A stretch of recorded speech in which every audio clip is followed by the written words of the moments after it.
Hello soul searchers, and welcome back to my channel where we use tarot to gain better insight into ourselves and the world around us.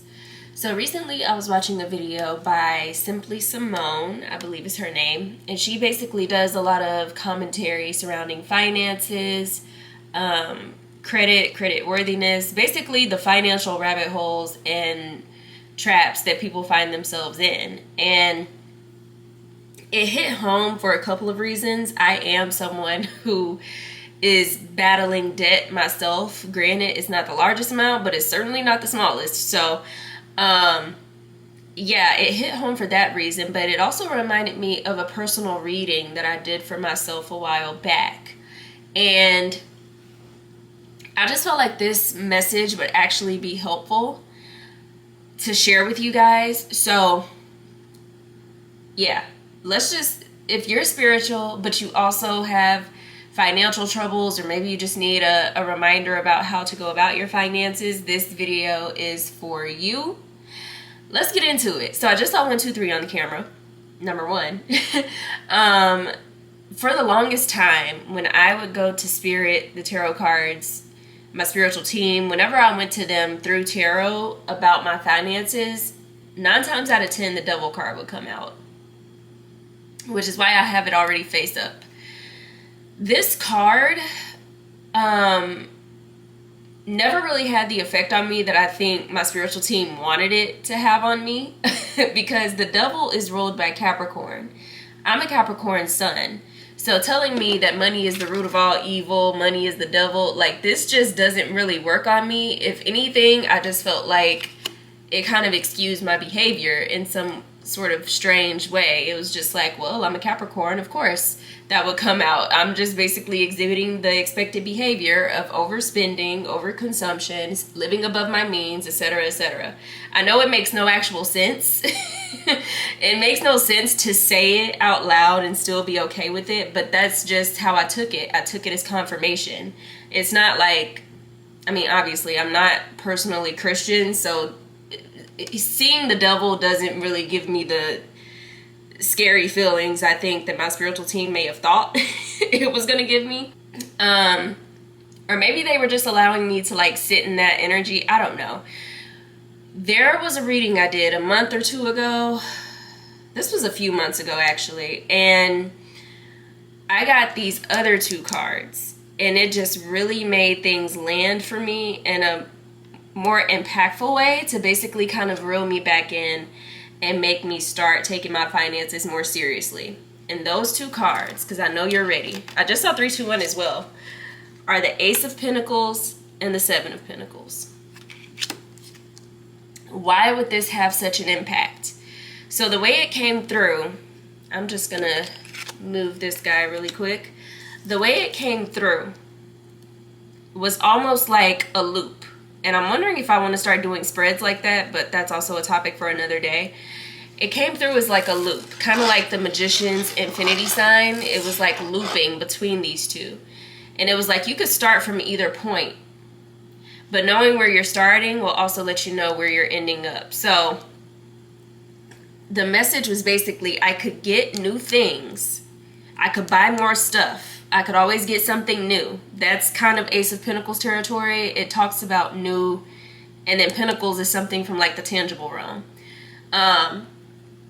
So let's just say it's a diamond. It's like, I could get a new diamond, but then in order to have that money returned to me in some sort of way, I'm going to have to put in more work, either to pay off that diamond, or I'm going to have to put in more work to, I don't know, create content around that diamond so that I get that money back and I can at least write part of that diamond off.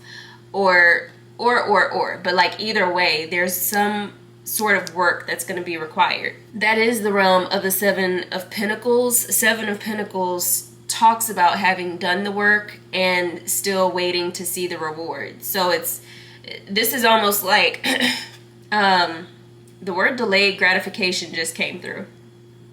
I think that's for the next message. So it's almost like you could have this immediate gratification and then have to put in more work to make that money back or to get that money to return to you. Or you can have delayed gratification with the 7 of Pentacles, and you could use what you already have to move you forward into a new life, essentially. It could be a new form of making money. It could be a new amount of money, a new tax bracket, just anything with new money. Maybe a new idea for making money. It could be anything. But the energy of the Seven of Pentacles is, instead of, at least in this context, it was like, instead of doing, and I also just saw 5, 4, 3. So there's like a countdown happening. Because I also saw 3, 2, 1. So it's almost like, instead of getting the new thing now and then having to put in more work, use the stuff that you already have to get you somewhere new. And this is going to be different for everybody depending on what you're trying to do. Me personally, for example, I already had a trip to Colorado booked, like at the very end of last year, very beginning of this year, right? And this trip was originally supposed to be just for me and my best friend. I was not intending on working there. I ended up getting there. We went to this event and I was just inspired. I'm not gonna lie. I had no intention. I did bring the camera, but that was more so, you know, to capture memories of me and my bestie. I really wasn't thinking about interviewing some of the vendors there, which is what ended up happening. I created content around that. And so now that I've posted the video, I can write off at least part of that trip. I can't write off the whole trip because the whole trip wasn't specifically for that event, but at least part of the trip can be written off. And of course, I'm going to work with my financial advisor to ensure that, like, I'm compliant and everything. Even that, some of you guys may really want to get a financial advisor because that can be written off as well, especially if you have a business, or even for your own personal life. Like, it could still at least partially be written off because you want to make sure you're being federally compliant, right? That's a reasonable expense and a reasonable write-off. So take it and put it where it belongs for yourself and your own personal goals, your own personal finances. But basically, that was the message that came out. It's like, you can move from here to here, or you can move from here to here. But if, specifically for me, I've been waiting on an Ace of Pentacles moment. I've been waiting on a new job opportunity or a new life. That's what's really coming through with this Ace of Pentacles. A new lifestyle, a new way of making money. That's what I've been wanting. So instead of getting more things, what I really need to do is take the things that I currently have and use them in a way to get where I want to be. And for some reason, that just helped the energy that was probably trying to come through with this double card. That just helped the message from Spirit land so much more practically for me, and it really motivated me, because if I know that me bringing in more stuff is delaying my new life, that is the inspiration that I need to bring in less shit. Now granted, I still shop every now and then, but not nearly as much as I used to. And even the shopping that I'm doing, I'm like, is this actually something I could create content around? Is it something that I need for my channel? Is it something that I need for any of my other ventures? And if so, great. If not, now I got to look at it even harder and figure out if that's really something that I need. Because I know that just bringing that in, just the energy of it, it's going to clog up my field, for lack of a better word.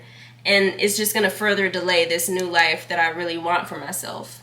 So that's the message. I hope this makes sense. Feel free to leave any questions down below. I'm trying to keep it short today because I know somebody needed to hear it. And I really hope this helps things land for you and motivates you to get your financial life, your lifestyle, your personal life in order. So that you can actually move towards what it is you want, instead of staying in those comfortable patterns of, look, the word doesn't even want to come through. Instead of staying in those patterns of immediate gratification, dopamine hits, things like that. This is the message. Sorry, I almost forgot. I did want to show you guys the bottom of the deck, which I didn't even look at until I turned off the camera. But this is the King of Cups.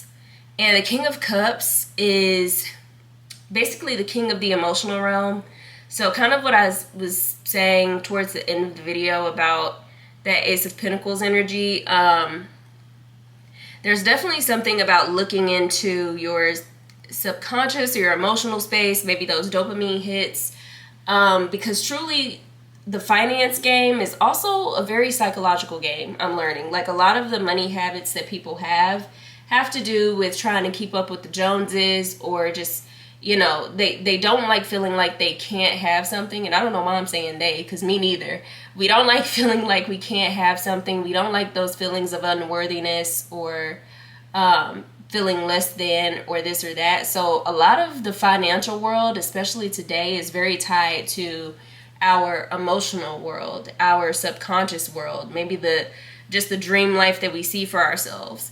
But there is something with this King of Cups where you have to remember, this king is not easily swayed. He is of the water, but he isn't letting the water control him. He's not letting the water drown him. So in that sense,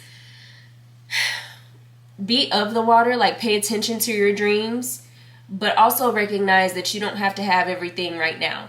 And maybe having a vision board, or having a trip, or a Pinterest board, or just like having that visual representation of what you're working toward, will motivate you even more to not allow yourself to be easily swayed or distracted by the quick little dopamine hits that are here today and gone tomorrow. Shit, here 1 second, gone the next second, if we're being honest, right? I hope it helped. I hope it resonated. And at the very least, if nothing else, I certainly hope it entertained you guys.